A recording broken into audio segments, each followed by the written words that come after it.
Écoutez, moi, d'abord, ma première réaction, c'est de me dire que je n'aimerais pas être à la place de la famille qui continue de souffrir, qui continue de se battre entre eux, et c'est une situation qui est particulièrement dramatique.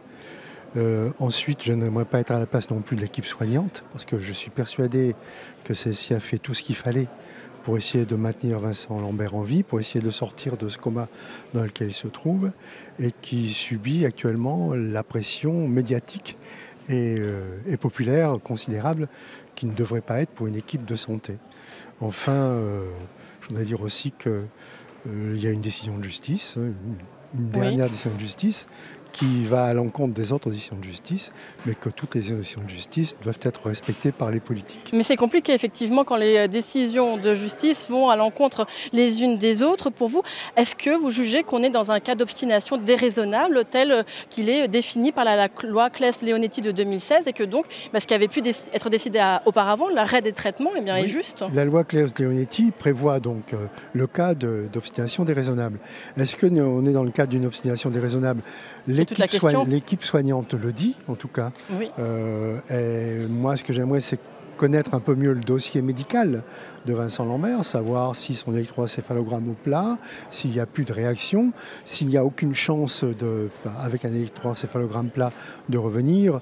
Il n'y a pas de raison de continuer. Maintenant, la loi Leonetti-Claes prévoit aussi des directives anti-CP, et là, il n'y en a pas. Et c'est dommage. C'est bien tout le problème. C'est tout le problème. Et puis, Pour vous, il faut les rendre obligatoires, ces directives d'anticiper à la vue de cette affaire, il me semble que ce serait bien que chacun puisse être en effet obligé de donner, à un temps donné, ces directives anticipées, quitte à les changer dans le temps, au fur et à mesure de son évolution dans le cadre de ce sujet-là. Et puis, la loi Claes-Leonetti prévoit aussi et surtout des soins palliatifs sur l'ensemble du territoire, y compris des soins palliatifs à domicile.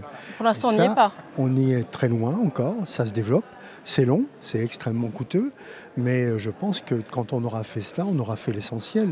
En tout cas, ce que j'aimerais, dans la mesure où on a une famille qui souffre ou une équipe soignante qui souffre, c'est que les politiques ne se mêlent pas trop de ça.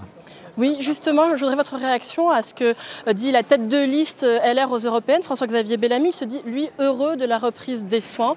Que pensez-vous du fait qu'il ait pris ainsi parti dans ce débat? Que je ne partage pas son bonheur. Oui, vous trouvez qu'effectivement, ce n'est pas le lieu pour les politiques de se prononcer? C'est vraiment pas aux politiques de se prononcer sur un sujet comme celui-là, qui est un sujet médical d'abord, familial ensuite, et légal dans le cadre de la loi Claes-Leonetti.